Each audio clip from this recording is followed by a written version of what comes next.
Bueno, buenas noches. Vamos a comenzar con la clase de hoy, 8 de septiembre. Primero, como siempre, vamos a tomar un minutito o dos para poder, suficientes para demostrar de que esta persona... para poder poner nuestro nombre en el chat grupal para a efecto de contabilizar la asistencia. Y mientras tanto, vamos a ir abriendo el material pertinente para continuar, retomar desde donde nos hemos quedado, ¿no? Entonces, eh, pueden estar poniendo su nombre y mientras tanto igual seguimos admitiendo a los demás.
Bueno, entonces vamos a retomar desde donde nos hemos quedado.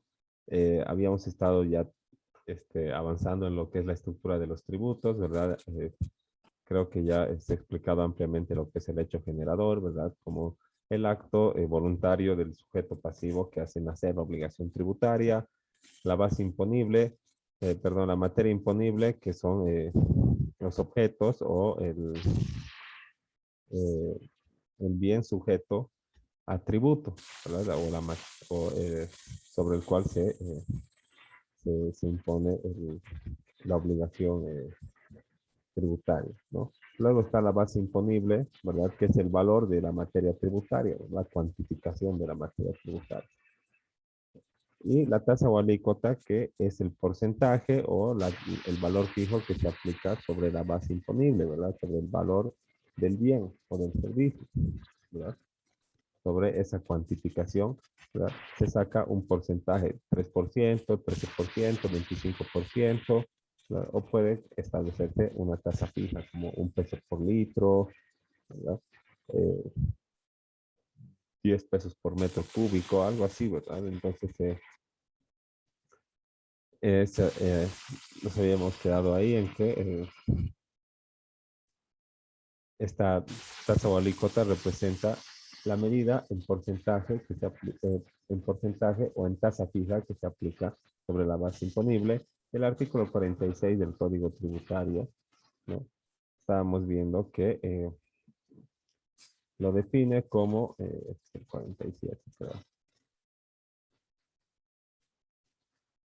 Como el valor fijo porcentual establecido por ley que debe aplicarse sobre la base imponible. No fijo porcentual, ya lo hemos revisado ampliamente, ¿verdad? Puede ser un peso por litro o puede ser 13% sobre el valor de la venta, ¿no?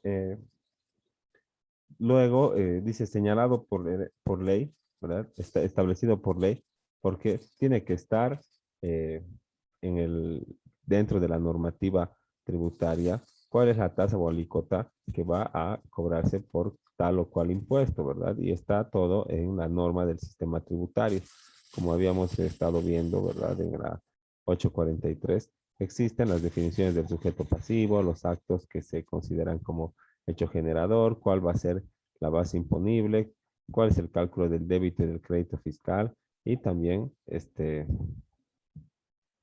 la tasa o alícuota que voy a que el Estado va a tener el derecho de recaudar por cada uno de estos hechos generadores. Entonces, todo tiene que estar expresamente establecido en la ley. Y si no está establecido en la ley, pues no se puede cobrar, ¿no? Este, en base eso al principio de legalidad, ¿no? Y también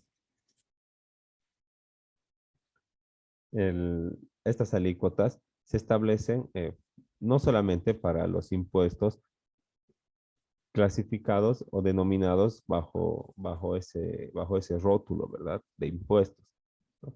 Porque como ya hemos visto, es solamente una especie dentro de la materia genérica que son los tributos, ¿verdad? Entonces, esta tasa o alícuota se aplica para cualquier tributo, ¿no? En el caso, por ejemplo, de las patentes, ¿verdad? Que son son tributos municipales. La tasa o alícuota es un valor fijo que te cobra el municipio por la realización de un espectáculo público, tal vez, ¿no? Y de la misma manera, en, en derecho aduanero, ¿verdad? En la Ley General de Aduanas, que está vigente ahora en la Ley 1990, se establece también cuáles van a ser las alícuotas correspondientes a los impuestos de importación, ¿no? Valga decir el gravamen arancelario y cómo se calcula el mismo, ¿no? Porque, bueno, a todas las operaciones de importación se les grava o tienen la obligación de pagar el impuesto al gravamen arancelario, o también tiene la obligación de pagar el IVA, ¿verdad? Y por otro lado, tienen la obligación de pagar el impuesto a los consumos específicos, siempre y cuando corresponda, ¿no? Entonces, las alícuotas por las operaciones aduaneras de importación están establecidas expresamente en la Ley General de Aduanas. Y decimos de importación y no de importación y exportación, porque la exportación, si bien tiene deberes formales, no paga efectivamente tributos, ¿no? Porque sería como castigar a la industria nacional, porque le voy a cobrar impuestos para que saque su mercancía y cuando llegue al país de destino, le van a cobrar impuestos para meter la mercadería, ¿no? Entonces, estaríamos como que matando a la industria nacional, ¿no? Entonces, no se puede cobrar esos, efectivamente los impuestos a las exportaciones. Y siguiendo con la estructura de los tributos, ¿no? Otro elemento muy importante es el denominado sujeto pasivo o contribuyente, ¿no? Justo ahí nos hemos quedado, ¿no? Cuando estábamos viendo que el Código Tributario define al sujeto pasivo y al contribuyente como si fueran dos personas diferentes, ¿verdad? Y dice que sujeto pasivo es es aquel respecto del que la persona natural o jurídica en la que se verifica el hecho generador, ¿no? Y el contribuyente es el sujeto pasivo prescindiendo de su capacidad, dice, ¿verdad? El sujeto pasivo es el contribuyente, pero el sujeto pasivo, ¿no? No siempre es el contribuyente, ¿verdad? Puede ser el contribuyente, pero también puede ser el sustituto del mismo. Entonces, tenemos que deducir, ¿verdad? O tenemos que interpretar que el sujeto pasivo es el que está expresamente determinado en la norma como obligado a cumplir con los deberes tributarios, ¿no? Por ejemplo, si nos vamos acá, ¿verdad? Señala, vamos a ver, sujetos pasivos. El que se dedica a la venta, esto es el IVA, ¿verdad? El que se dedica a la venta, ¿no? El que realiza en nombre propio venta de bienes muebles o por cuenta de terceros, a nombre propio importaciones definitivas, obras o realicen obras o presten servicios, ¿no? Entonces, todos esos son sujetos pasivos, ¿verdad? Pero tal vez alguno sea sustituido en sus obligaciones tributarias con la figura del sustituto, ¿verdad? Entonces, ese sustituto es contribuyente, pero no es sujeto pasivo. El sujeto pasivo es el que está llamado expresamente por la ley para cumplir con los deberes tributarios por el hecho generador que ha acaecido,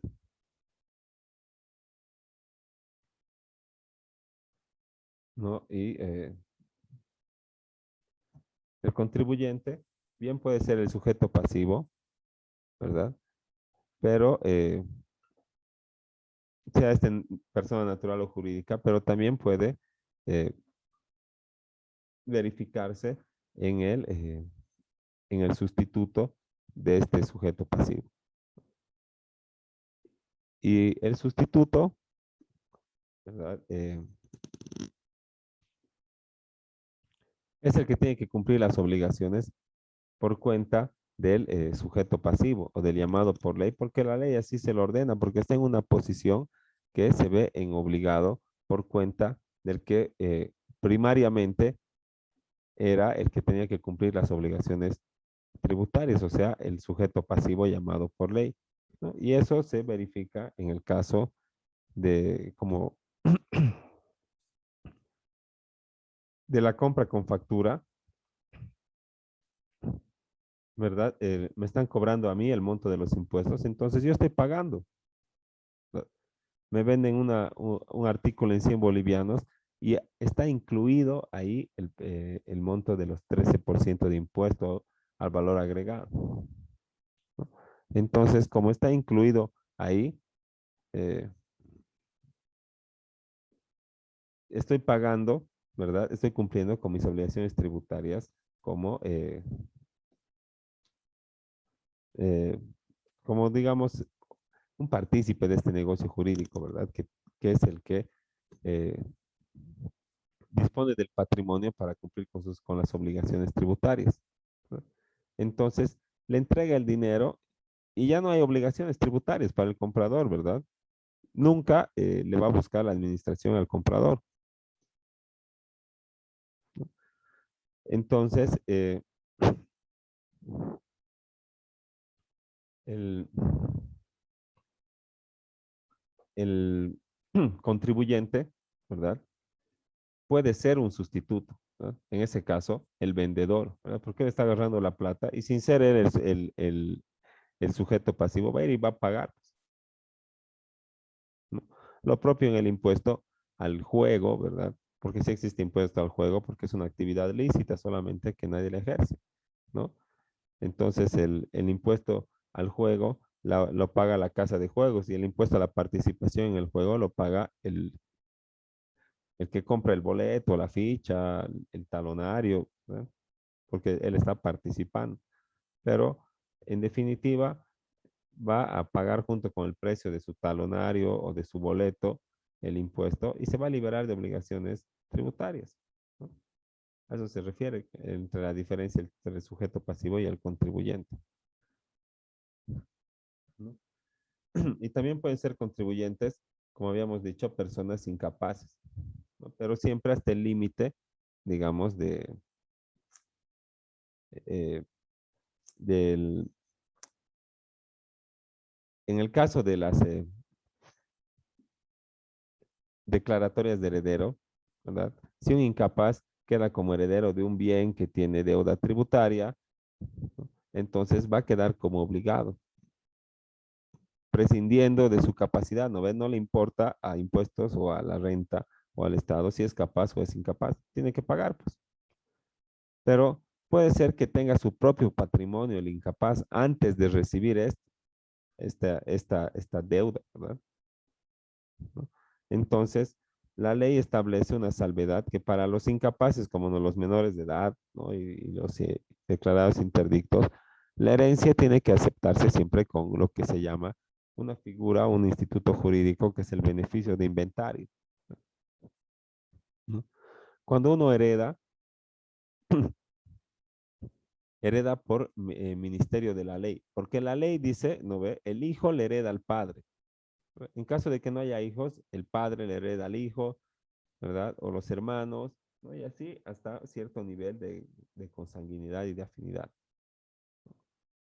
Pero cuando yo heredo, heredo a título universal, o sea, agarro tanto las deudas como los activos.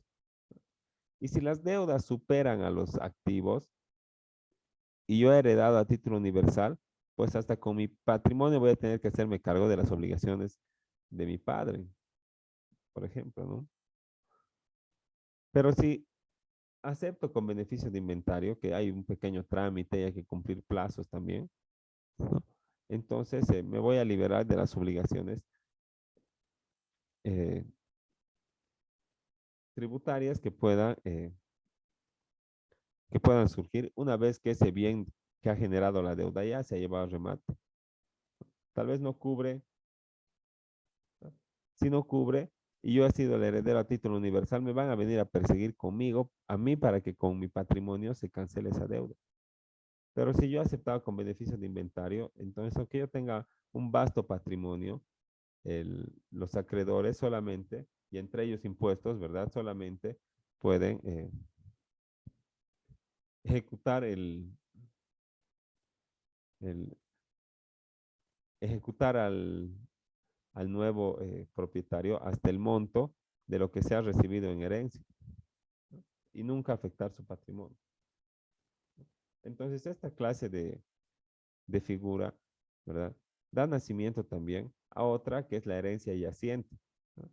Porque la herencia yaciente es también un contribuyente, ¿no? Tiene obligaciones tributarias, pero uno no es por un acto voluntario, ¿verdad? Dos, no está constituido como una comunidad o como una asociación o sociedad con todos los requisitos y el tránsito jurídico que tiene que por el que tiene que pasar una sociedad o una asociación para tener su escritura pública, sino que estas herencias yacientes se dan de manera accidental, entre comillas, ¿no? Hay un hecho que hace que que todos juntos conformemos un patrimonio susceptible de imposición tributaria, ¿no? O de deuda. En otras palabras, heredamos entre cinco hermanos una casa y como este patrimonio, ¿verdad? Puede ser que tenga deuda tributaria, ¿no? Y efectivamente tiene, entonces eh, vamos a constituir una unidad económica, ¿verdad? Separada de los patrimonios individuales. Y esa unidad económica va a estar eh, conformada por el bien que estamos recibiendo en herencia, ¿no? Entonces, esta herencia yaciente es esa comunidad de personas que de manera involuntaria se junta para administrar eh, el bien o los bienes que son objeto de herencia, ¿no? Entonces, estas herencias yacientes pueden también ser obligados, ¿verdad? Si, en la misma figura, pero en otro sentido, si todos heredamos como cinco hermanos una casa que tiene deuda, ¿verdad? Somos capaces, no somos incapaces como en el inciso uno, ¿verdad? Somos capaces, ¿no? Pero como vamos a conformar una eh, unidad económica accidental, ¿verdad? El impuestos nacionales o la renta, ¿no? Nos va a perseguir para que cada uno con el patrimonio puedan cancelar la deuda que tiene el bien que están heredando. Entonces, si, si impuestos, por ejemplo, de la verificación patrimonial establece que uno de los cinco hermanos tiene 3 casas, 2 autos y dinero en el banco. Y los otros 4, pues no tienen casi nada, ¿no? Van a ir y a ese deudor, o a ese, perdón, a ese obligado, le van a hacer responsable por toda la totalidad de la deuda. Y como no era el único que tenía que pagar, una vez que ya haya pagado, va a poder extraer una resolución, una certificación y demandarles a los que no han pagado para que a él le repongan su parte, ¿no? Para que le devuelvan lo que, lo que uno ha pagado por ellos. Pero eso es muy poco probable porque si le ha ejecutado a uno es porque no les ha encontrado patrimonio a los demás, ¿verdad? Y dos, estas, este, este deudor, ¿verdad? El único al que le han ejecutado, ¿para qué ella va a iniciar pues un proceso ejecutivo, ¿verdad? Si los otros 4 no le han pagado impuestos, que todo el mundo le tiene miedo, ¿cómo, cómo va a ser él que paguen? ¿No? Impuestos ya les hubiera rematado, pues a todos les hubiera ejecutado, tal vez a todos al mismo tiempo. Les hubiera retenido sus fondos en sus cuentas y de todos hubiera llegado. Pero no es la figura, ¿verdad? Entonces hay que en las herencias yacientes, ¿no? Siempre hay que, bueno, casi siempre es mejor aceptar con beneficio de inventario, ¿no? Sí, ha levantado la mano Silver. Sí, buenas noches, licenciado. Justamente respecto a las herencias, ¿cuáles serían los pros y contras de recibir una herencia a título universal y otra a recibir con beneficio de inventario? El, bueno, el beneficio de inventario salva tu patrimonio individual separado que tú tenías antes de ser heredero, ¿no? Por ejemplo, tenías una casa, plata en el banco, ¿verdad? Tú heredas a título universal y entonces te heredas las deudas más y puede ser que afecten tu patrimonio si es que no alcanza la herencia para pagar. Pero cuando aceptas a título por beneficio de inventario, ¿verdad? Tú solamente vas a cubrir las deudas hasta el monto que alcance lo que has recibido como herencia y nunca va a afectar tu patrimonio, ¿verdad? Pero existen requisitos para aceptar con beneficio de inventario, ¿no? Y entre ellos es un plazo que tú tienes que cumplir, ¿no? Desde el fallecimiento para que tú aceptes con beneficio de inventario. Y para aceptar con beneficio de inventario, tienes que tener pues los datos correctos del bien, ¿verdad? Porque una cosa es aceptar todos los bienes sabidos y por haber, sin saber qué tenía, digamos, tu mamá o tu papá, ¿verdad? Porque cualquiera puede tener un lotecito que no le ha dicho a nadie, ¿no ve? O de plano no sabes qué casa está su nombre, o si está su nombre, o cómo era. Entonces, porque nunca te has interesado, ¿no? ¿Qué haces? Aceptas en la generalidad, ¿verdad? Sobre todos sus bienes. Y con esa tu declaratoria de herederos vas a ir buscando bienes, ¿verdad? En tránsito, líneas de telefónicas, cuentas en el banco, bienes en derechos reales, ¿no? Y no puedes hacer con beneficio de inventario, pero puedes hacer la averiguación patrimonial, ¿no ve? Pero cuando tú aceptas con beneficio de inventario, tienes que decir, acepto con beneficio de inventario y todo lo demás, ¿no? El bien inscrito a nombre del fallecido, ¿verdad? En derechos reales de la ciudad de Cochabamba, bajo la matrícula computarizada número tantos, asimismo el departamento inscrito también en derechos reales de la provincia de Quillacollo, bajo la matrícula el automóvil con placa de circulación, ¿no? Entonces, si no puedes individualizar así, no puedes beneficiarte del beneficio de inventario, ¿no? Eso. Pero si haces con beneficio de inventario, ¿verdad? No puedes buscar otros bienes, pues, ¿no? O aceptas a título universal o aceptas con beneficio de inventario. ¿Verdad? Y a título universal puedes aceptar sobre la generalidad, ¿no? Todo lo habido y por haber. No sabes si tiene cuentas, si tiene acciones, si tiene casa, si tiene autos, si tiene líneas telefónicas, ¿no? Y no puede haber dos declaratorias de herederos, pues, de vos, ¿no? De una misma persona. Puedes declararte vos por tu cuenta, tu hermano por su cuenta, tu mamá por su cuenta, ¿no? Pero no puedes vos declararte una vez y luego ir a corregir, ¿sí? O querer hacer otro. Eso.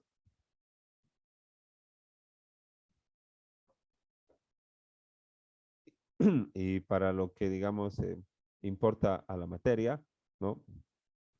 Porque eso ya es derecho sucesorio, ¿no? Y esto genera, pues, obligaciones tributarias, ¿no ve? Y cuando yo voy a ser heredero, si no tiene deudas tributarias y voy a heredar, ¿qué tengo que hacer? Pagar los impuestos, pues, ¿verdad? Impuesto a la transferencia, pero no a la transferencia como una venta, porque eso es 3%. Tengo que pagar impuesto a la transferencia gratuita, porque no estoy pagando, ¿verdad? Me están heredando. Entonces eso es 4% a favor de la gobernación. ¿Cuánto tiempo tengo? 10 días a partir, ya sea de la fecha del testimonio que me entregó el juzgado, en caso de que haga el proceso en el juzgado, o 10 días a partir de la fecha de la escritura pública, en caso de que haya recurrido a la notaría de fe pública. ¿No? O sea, en todo caso, si te vas a hacer declarar heredero, si sabes que hay bienes, tienes que tener plata, pues, porque al día 11 ya hay multa, ¿no ve? Multa por incumplimiento de deber formal. Y no es tan barato, así que eso, ¿no? Eh, no sé si hay más dudas al respecto.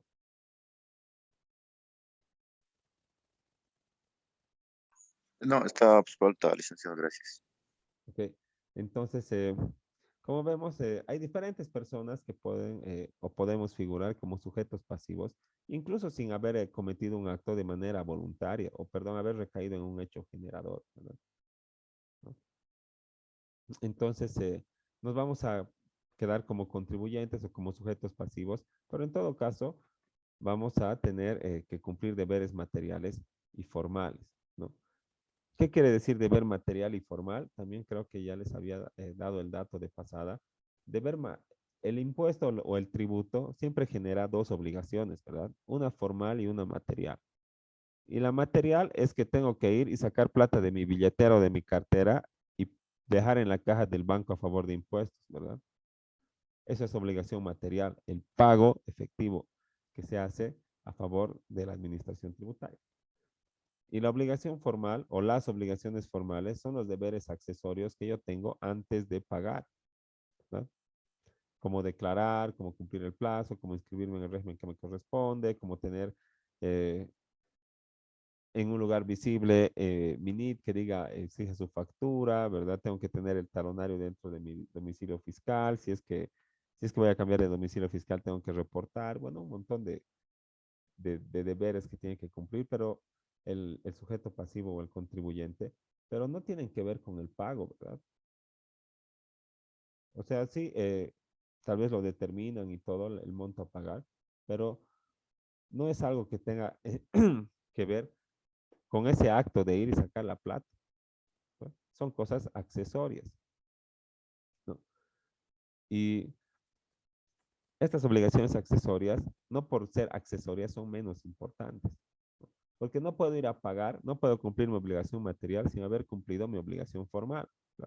No puedo ir a pagar al banco si no sé cuánto, pues, no he declarado, ¿no ve? No tengo impreso el monto, no tengo el código, entonces voy al banco y le voy a decir, quiero pagar mis impuestos de este mes. Sí, ¿dónde está tu declaración, tu liquidación? No tengo. Ya primero anda a determinar, anda a declarar y después vuelves, ¿no? Entonces, no puedo cumplir con la obligación material, simplemente cumplir la obligación formal. Pero sí puedo cumplir mi obligación material, formal, sin cumplir mi obligación material, ¿no? ¿Y cómo es eso? Voy, declaro, ¿verdad? Cumplo mi obligación formal. Digo, he tenido ventas de 4,000 bolivianos, no he tenido compras vinculadas, ¿no? Lleno el formulario, me lo imprimen ahí en impuestos nacionales y me dice, ya váyase con esto al banco salgo de impuestos nacionales, lo arrugo y lo boto y me voy a comer salteña. Y listo, ¿verdad? Wow, qué viveza, ya, ¿no? Se puede hacer eso, ¿verdad? ¿No? Y mucha gente hace eso. O declaran en cero habiendo tenido movimiento y dice, ya después lo modificamos, ¿no?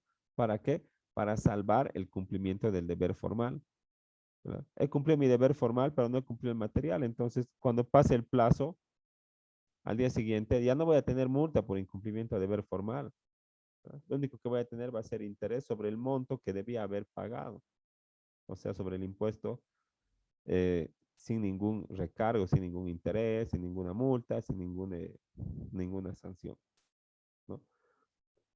Entonces, esos dos tipos de obligaciones son las que el sujeto pasivo o contribuyente tiene que cumplir. Pero también hay un sustituto, ¿verdad? Que es el que le reemplaza en el cumplimiento de ambas obligaciones al contribuyente o sujeto pasivo. Y este se llama agente de retención o agente de percepción, ¿verdad?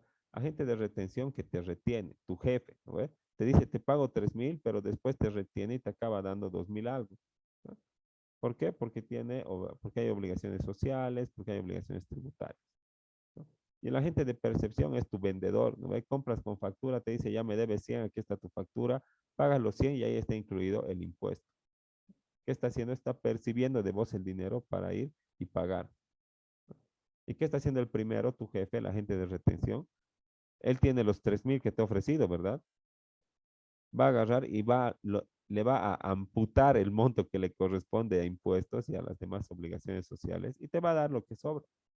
Te lo estás reteniendo, ¿verdad? Tú nunca vas a ver el monto original porque ya ha sido retenido, amputado, sacado de la primera cantidad. Pero en el de percepción, pues en tu vendedor, tú agarras y le das tu plata, ¿no ves? De propia voluntad, ¿no? No es que te has retenido, ¿no? Él no estaba en poder del monto original, tú estabas en poder del monto. Entonces, ¿qué ha hecho? Ha percibido. Entonces, el agente de retención o de percepción es el que sustituye al contribuyente sujeto pasivo en el cumplimiento ya sea de las obligaciones materiales y o formales, ¿no? Entonces, vamos a quedar ahí porque ya se está terminando en cualquier momento el tiempo de la sesión. Pero si tienen más preguntas o dudas, consultas, experiencias que podamos y compartir con la clase, les estamos escuchando en estos últimos minutos.